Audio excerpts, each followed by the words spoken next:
Welcome, Sherry. It's so great to have you here with us. Oh my God, thank you for having me. And I love how, our paths have crossed here we are, and it's just really cool. It's really great. I love it.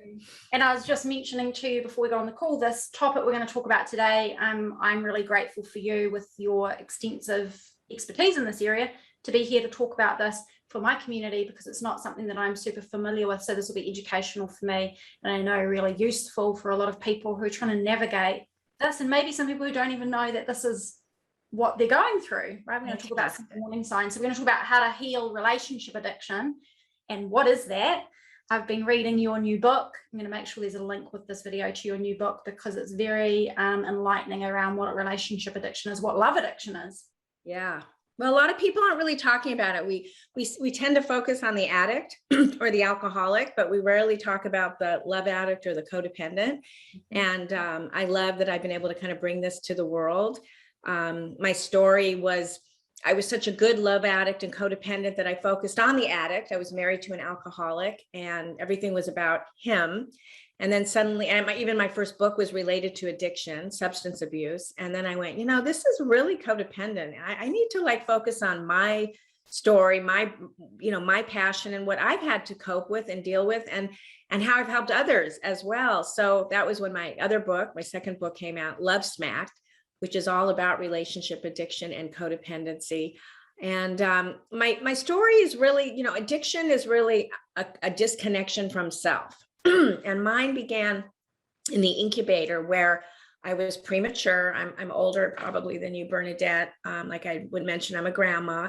And in those days, when you were born premature, there was no bonding, no cuddling, no nurturing, there's no, eye contact with your mother. My mother could not pick me up for 3 months. So I'm in this incubator and I'm being fed through my feet, no sucking response. Nurses probably not picking me up all the time. And so I really was set up for this abandonment stuff, this really deep abandonment issues that, really affected the rest of my adult life, and has continued, although I've been in recovery now from it, from love addiction for over 10 years. And it's been incredible. And it's really changed the trajectory of my life. But love addiction is really making choices out of a sense of emptiness, out of disconnection, a feeling of non-embodiment in your body, just feeling so afraid to be with you that you'll grab onto anything. It's a process addiction. And excuse me, my throat here. It's very similar, like a food addiction or binge eating or sex addiction or an exercise addiction or internet or gaming or shopping or spending. It's not a substance. It's a process or a lifestyle, or some call it a soft addiction. And so it's being addicted to a mood altering activity and behavior. And it actually creates the identical euphoric states to that of a mood altering substance. So the relationship is the person's whole identity. So when a breakup occurs, the love addict, relationship addict, codependent really longs for that attachment and those pleasurable feelings of that lost relationship, just like a drug user craves its drugs. So it's kind of the same withdrawal. It's the same need to fill up that emptiness, that insatiable hole inside of you. And if it's not substances, it'll be love or relationships. Wow. So when you say it's like a process, it's like a mood altering process. And then you have a similar response, like physiological experience inside your body as if you were consuming something. And it's it can be just as fatal. You can do some really crazy stuff when you have a love addiction. I mean, you think of like fatal attraction, you think of obsessive love, unrequited love, you hear stories. I mean, it's, what happened for me is my codependency and love addiction was on, at the time, my ex-husband, who had been drinking, and I just thought, it's my job in life. I'm going to get him sober. I'm going to fix him. I'm going to change him. He's, through my love, my undying love, he's going to get well. And of course that was ridiculous, because we don't have any control over anybody. And, the whole pandemic has made us see that we really have no control over really anything except ourselves. And it didn't work. I got very sick. I got a staph infection, kidney stones, anxiety, depression, shingles. I started losing my hair. It was really like taking over my life. And that really is what addiction is. Your life is so unmanageable because you are so outer focused. You're so externally focused. It's a complete loss of self. Wow. And I think from what you shared earlier about not having the bonding that is so very core to a human being's development, and whether it be from, like, I know someone else, I've spoken to someone else who was in a situation where they were separated and in an incubator situation and has experienced similar challenges. But I loved in your book how you shared that, you know, sometimes you can be in a household where you're not getting attention. There's not necessarily complete abandonment. There might be abuse, or it might be in teen years if you get a really big sense of rejection in a peer group, or an inability to bond and belong. At that point, there can be all sorts of things that can set us up for this emptiness inside, or this loneliness or lack of bonding, where we're driven. Yeah, well, what you're talking about is the trauma, the early trauma. So you're right, it doesn't have to be an incubator story, because when you don't receive what you need as a child, your emotional growth becomes stunted. And if you were neglected or abused or had emotionally or physically unavailable parents, or maybe you had to become a little adult, which we call the parentified child, where your parents treated you like an adult because, you know, they were either very immature or neglectful or irresponsible, or they were single parent and they just focused on the child to be their little surrogate partner. This will set you up or set someone up to have really difficult adult relationships. Victims of this kind of trauma have a false sense or a false reality of themselves. They don't even know who their real authentic self is. They've sort of lost that. They don't really trust their emotions because they can't access what their true feelings are because nobody mirrored them.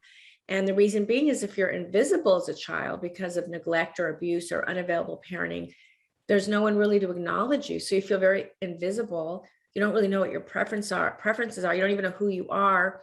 You learn at an early age, your feelings don't count. So if your feelings aren't validated or heard, then you become very external or other focused, which is how you become a codependent or love addict.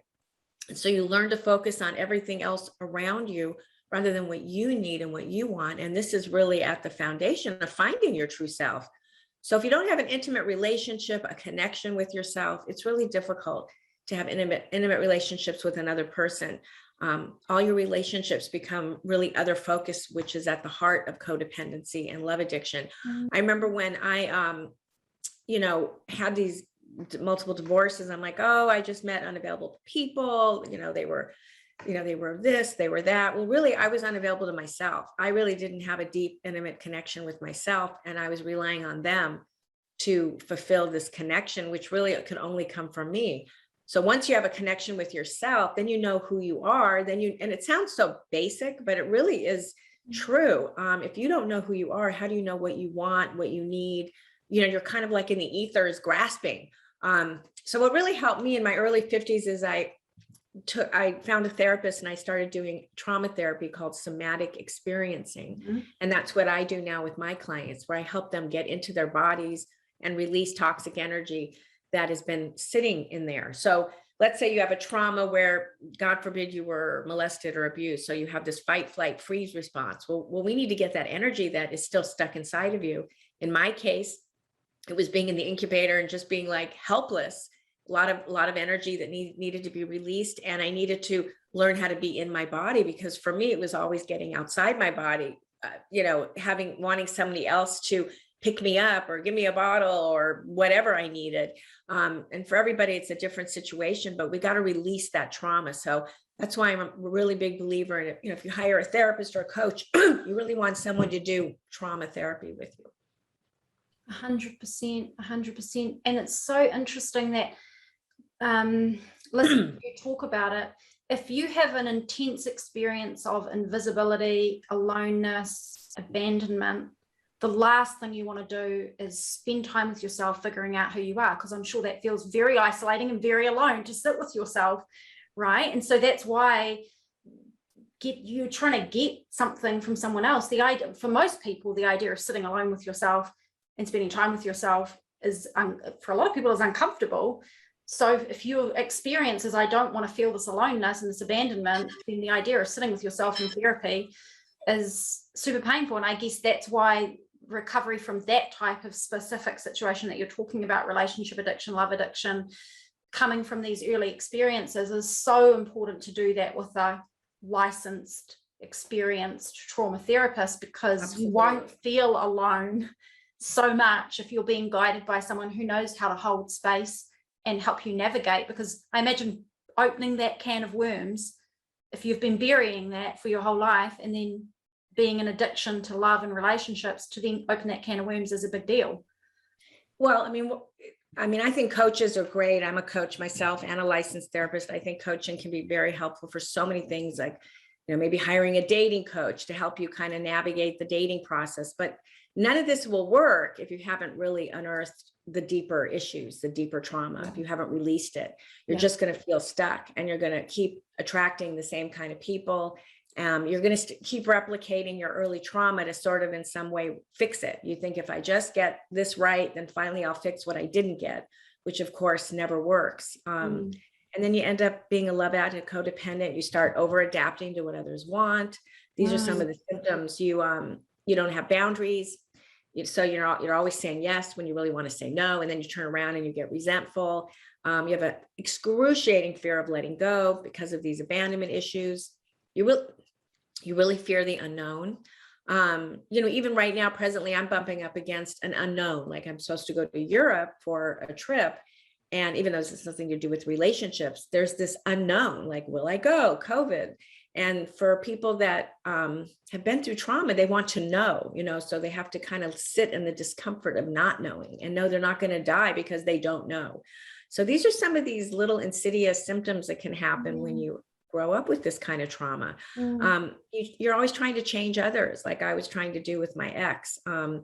You're always needing others to feel whole. You're always looking for others for affirmation and validation and self-worth.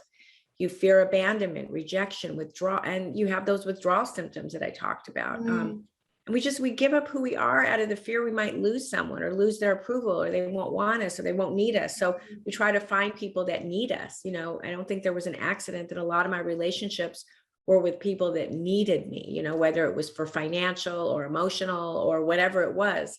Maybe they came from the East Coast, they didn't have family, so they loved my family. And it's sort of like I took them hostage, and I'm like, well, if they need me, they won't leave me. If they need me, they won't leave me. And some of the earlier warning signs you were talking about sound to someone on the outside, like me, who doesn't necessarily understand the area very well, like fairly common challenges that everyday people are having, where they want to please people, they want people to like them and all that kind of jazz. But then it gets into more very specific things where you're talking about things like, intense fear of abandonment, where you would hang on to something that's really unhealthy, or right, that's how you end up relationship to relationship. And that's where you become vulnerable to meeting, let's say, a narcissist or an addict. The narcissist, their whole thing is this need to fill up this narcissistic supply, which is to get this attention. And you, as the codependent love addict, want to be needed. So it's like the perfect dance, the codependent love addict and the narcissist. So you have to be really careful. I talk often about my mother's story. She was a codependent too, a love addict. My father died. They were together close to 60 years. And she ended up meeting a con man narcissist who knew exactly what to say to her. She wanted to feel beautiful, and she wanted that validation. She had missed my father. She was in, terrible grief. I had a wonderful dad, and she had a wonderful life. But this man was, he just preyed on her vulnerabilities. So you have to be really careful. If you're really vulnerable, you're just gonna, you're gonna fall prey to some pretty nasty characters out there. What would you say to someone who is recognizing that this is their pattern?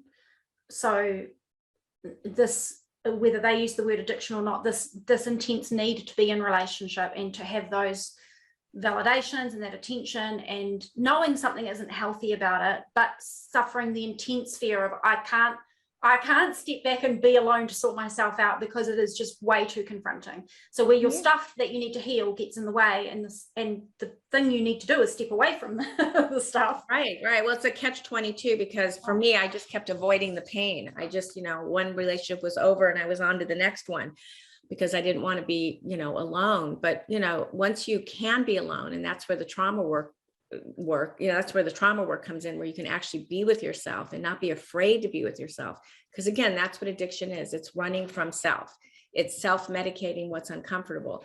So once you get comfortable with yourself, which takes the healing and the trauma work, and there's all kinds of things you can do. I have a wonderful support group, a membership that people join just for group support. You can find someone that works in somatic work like myself. You can join a 12-step program, lots of 12-step programs that are appropriate, like Sex and Love Addicts Anonymous or Codependence Anonymous. But if you really have, early trauma, I think you have to start with the trauma support first. Yeah.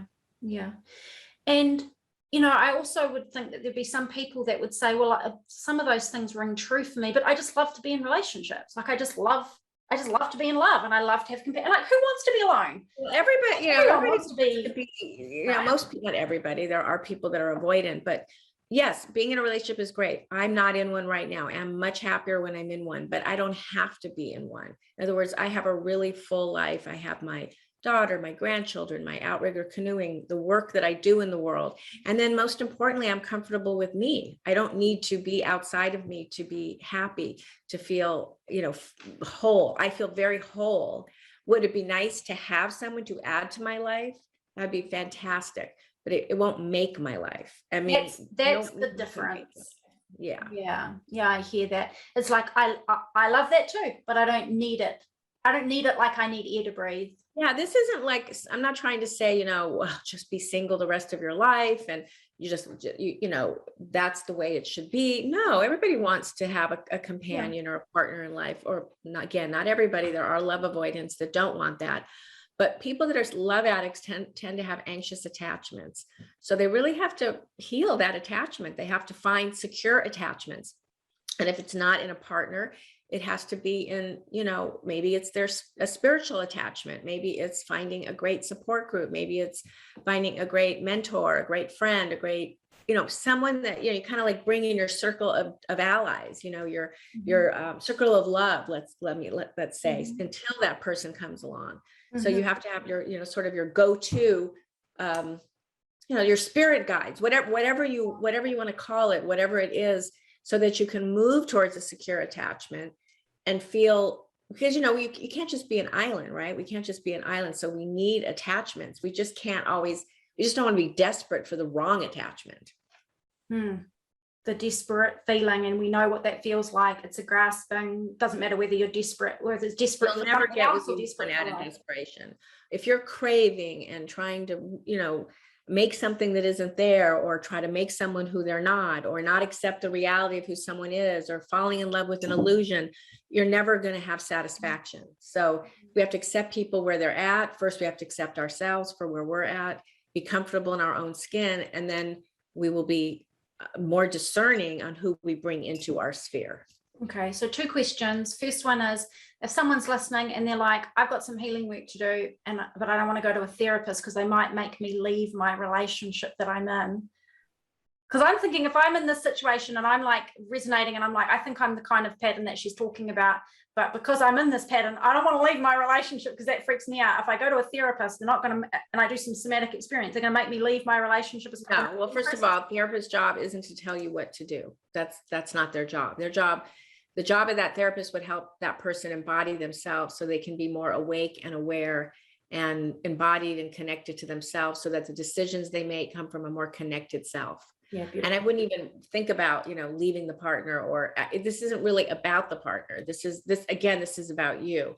People who heal from codependence and love addiction think they're healing from that person or getting away from that person. It doesn't have to be that. It's first a connection to you doing your work, and then you can make a decision from a much healthier, wholesome, wholehearted self place. Oh, I love that. That's so resonant. That's so awesome. So what about just to respect that some people may not understand the terms, and it's educational for me too, anxious attachment and secure attachment. Can you just give a little description of what that looks like?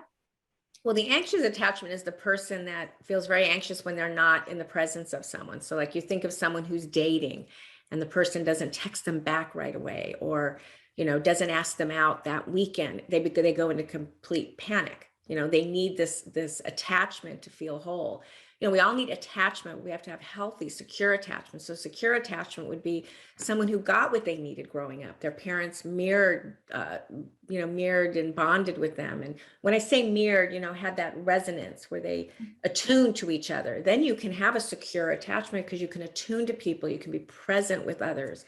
If you have an anxious attachment, it's very hard to be present with someone because you're always anxious, and you're more anxious to be attached than to actually be present with that person. And then you really can't have a true intimate relationship because you're coming from a place of, I just want to grasp onto this rather than just sort of be with that person, being in the being instead of being in the attaching. I don't know if that makes total sense. I have a whole sensory experience around what you're talking about when you're saying that. I can really get it. It's like, it's not even really about the person. It's just being attached to something that gives you that sense of security versus.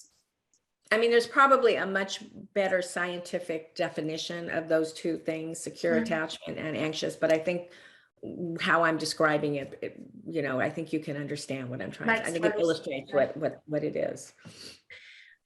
So one thing that I thought would be good to talk about is there's love addiction and relationship addiction, and then there's toxic relationships. Are all relationships where a love addict, relationship addict is in a relationship, are all those relationships by their nature then unhealthy, or is that not the case? Well, if you're in a relationship for reasons other than that it's a healthy, relationship where there's boundaries, where there's respect, where there's communication, all the goodies that a healthy relationship has, then you're probably in an unhealthy relationship. That doesn't mean it has to be toxic. A toxic relationship is exhausting and frustrating. People feel like they're doomed to stay in these unhealthy and miserable relationships. So it's easy for love addicts to get into these relationships because a toxic relationship is really just repeating early trauma into their adult relationships. So rather than relying on a facade of love to fill emotional voids, they need to identify healthier strategies to manage their daily feelings and their stress, which includes healthier boundaries, increasing self-esteem, processing early childhood trauma related to neglect, abuse, and abandonment, and learning assertiveness skills. So yeah, toxic relationships often are the ones that are with narcissist addicts, and you're with them for all the wrong reasons. You're settling for less. You're possibly being verbally abused, physically abused. That person is a narcissist. They always have to be right. It's a relationship where there's gaslighting and manipulation. And again, if you have no sense of self and you have low self-esteem and you are a love addict and you're prone to attaching because you have this anxious attachment to anyone that will give you attention, then you're probably going to head towards a toxic relationship. So that is a pretty common problem then for people that grow up with this sense of abandonment. Yeah. Oh yeah. Because they're trying to redo what they didn't get early on. Now, I must add though a caveat that not all people have to have bad childhoods or unhealthy childhoods to meet a toxic person. You can be a very loving, compassionate, sensitive, empathic person, and then you end up with this monster, right? And then before you know it, you've become a love addict or codependent, or now you're in this, so I don't want people to think I must have had a bad childhood to attract a toxic person. I think often that's the case, but you, like I said, you can be a wonderfully loving, compassionate, gentle soul, empathic person, and then you end up with this person. That person he knows how to spot, he's a predator, right? Just like an animal in the kingdom is going to find its prey, a narcissist is going to find their prey, and they're going to find, the easiest victim. Okay, so this leads to another question then that's coming up, because I've heard people say, and I would imagine this is probably pretty common, that when they hear that I have this way about me and I've experienced these things growing up, or I just have this nature about me, and so I attract people like that, then they go into fear that I'm going to attract people like that for the rest of my life. And there's something about me, and they can spot it a mile away, and they become afraid of trusting anyone because they think they're going to keep attracting these people. Right. So often love addicts, they become love avoidant. So a love avoidant really is a love addict. It's just the opposite side of the spectrum. And yes, well, you won't trust yourself if you don't know yourself. So whenever, and that happens all the time, people, that comes up all the time. Well, how will I know? Listen, not that long ago, I was in a 4-month relationship and I thought I knew what I was doing. And then the signs started showing up. The good news is I got out after 4 months. I did trust myself. I knew myself. I knew what I was looking for. Unfortunately, this person's red flags didn't come up initially. And then I figured it out. So I will say this, once you know yourself, you trust yourself, you're connected to yourself, you will get out of these things much quicker. I can't guarantee you someone isn't going to come in and love bomb you, and which, by the way, is a huge sign that someone has issues and is a narcissist. But someone may come in and say all the things you want to hear. And again, that could be a red flag, but maybe not. Well, maybe and before not. you know it, you're swept off your feet. And then you find out this guy is abusive. He's got an insecure attachment himself. He's a narcissist, whatever it is. So I can't guarantee you that all this work means that you're just going to have this like radar psychic ability to know, but you will be much better at discerning. You will see signs quicker and you will get out of the relationship much faster. Yeah, that's awesome. Because that I think is a common issue, is retrospectively after a bad relationship saying, I just didn't read that correctly, where in fact it's totally viable that you could be in a relationship. Anyone could be in a relationship with someone for 1, 2, 3, 4, 5, 6 months and everything's fine, there's no signs, and then all of a sudden it's like, this is not. I really, a lot of these dating coaches are like, oh, I'm going to teach you how to find the right person, and you're going to know exactly, you can't do any of that until you know you, until you trust you, until you uncover you. That's when you're going to have a much better grip on what is good for you. But yes, there could, like you just said, you can have all of these things going for you, which I feel I do at this time in my life, and still attract someone that isn't right for you. Yeah. But you will get out much quicker, and there'll be a lot less collateral damage. Yeah, for sure. And the key is in that healing of whatever's going on inside of you, so that you can be comfortable not only in yourself, but being with yourself, seeing and addressing. And I think for everybody we all have stuff to look at in ourselves on our life journey. It's just that there's a very specific set of stuff for people that are relationship addicts, is what I'm hearing. And just be kind and compassionate, give yourself a break. You didn't wake up one day and say, oh, I want to have all these crappy relationships. I mean, there are reasons that you ended up where you are. That's why I wrote my book, Love Smacked. That's why I've created my membership and why I do the work I do, because I want to eradicate the shame around failed relationships. I don't even want to call them failures. I mean, sometimes it takes us a few minutes to find what we're looking for. And sometimes we decide, maybe I don't want to be in a relationship. Again, it's nice to have companionship, but sometimes we're doing what we think we're supposed to be doing instead of doing what we really want to be doing. And that's part of finding you.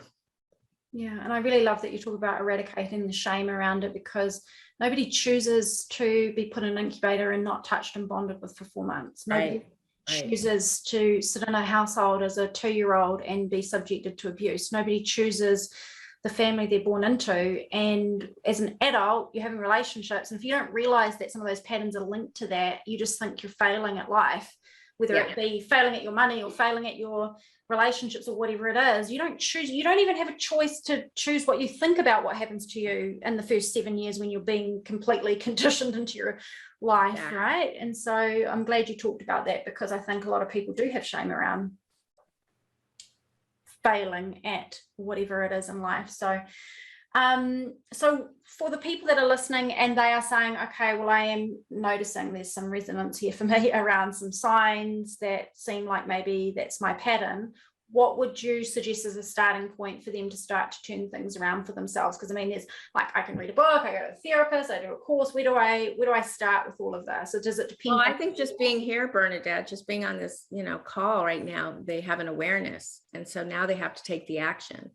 And just, and it really does, it can start with just reading my book, Love Smacked, or it could start with joining my little, my support membership group, Wake Up Recovery. It can start finding a 12-step meeting. It can start finding a trauma therapist, someone that does the work I do, somatic experiencing. I mean, that can be really any of those steps. That's where it begins. Yeah. And I think also if there are people that might be, I don't know why this is coming up, but it's just coming up. So, there might be people that say, I don't want my partner to know that I'm going to explore this, or I don't have support around me. I don't have people that understand. It's scary to go into thinking about this or reading about this. And I think the great thing is that when you do start to privately explore healing in a certain area, maybe you've experienced something bad growing up, maybe you've never talked to anyone about it, maybe there's shame around it, is that when you read a book or you join a community or you join a membership like yours, you are surrounded by people who are nothing but holding love for you.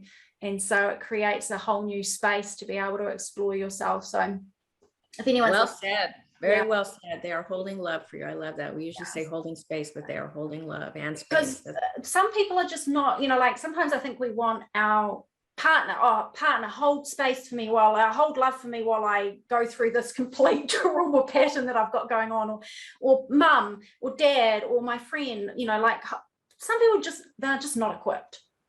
No, don't ask. You definitely want to find the right environment. You definitely want to find the community, and the most important thing is you don't want to feel, quote, alone. If you know that there's other people going through what you're going through. I mean, I have a wonderful a free Facebook group. Actually, I don't know when this is going to air, but I'm doing next week a 5-day codependency and toxic relationship challenge, and people can go to my Facebook group, even if it's after the challenge. Right. It's the what is the name of my group? And I'll make sure you give me a link to that, and I'll just put the link with the book link and your group link. And I will give you the name, but it's a free or my Instagram, Codependency Curious. It's a great Instagram account with all kinds of videos that I put up. Awesome. Great information. I mean, Google my name, and then the link will be there for my membership and for my book. And also I have a free quiz, a love addiction quiz thank you, Bernadette. Thank you very much for giving me this platform to. Oh, you're welcome. You're welcome. It's so important. I mean, I've got I love my community. I feel like they're my big family around the world, and I don't cover all topics, and so it's really important for me. I'm not even going to attempt to cover them. I'd rather just somebody come in that has the lived experience. I'm not really interested in theory. I really love lived experience. And so when someone's lived the experience, and then you're a qualified therapist and you're doing the work and you've done the work for yourself. So wonderful. I've got the links here to everything, which I'm going to put in there. And I'm actually going to put some quotes from the book with the video as well, because I said to you before we started recording that I was actually lying on the beach, and I was reading the book at the beach, and then I was like highlighting everything, and I was like, oh, this is pointless. I've highlighted like 10 pages. Oh my goodness. So it was there's just so many great just little things that really like perfectly described what the issue is. And I think one that I love, I'll just share one. Relationship addiction isn't about love. And it's like, right, it seems obvious that it's about the love. It's not about the love. It's about a frantic search for bonding and belonging. And the relationship often turns into one that is filled with control, fear, and shame. And, as tragic as the whole thing is as a cycle, like what is in there is I just hear this beautiful spirit of a person who's in there frantically searching for what they deserve, which is bonding and belonging. And that's all of us want. Yeah, absolutely. And so at the heart of the trauma is just this beautiful, soulful human need. And I guess when it's met in the right way, that's where the healing happens, right? So exactly.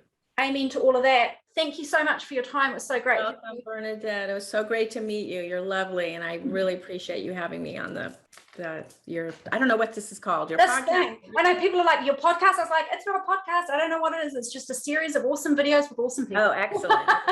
Okay. Thank you.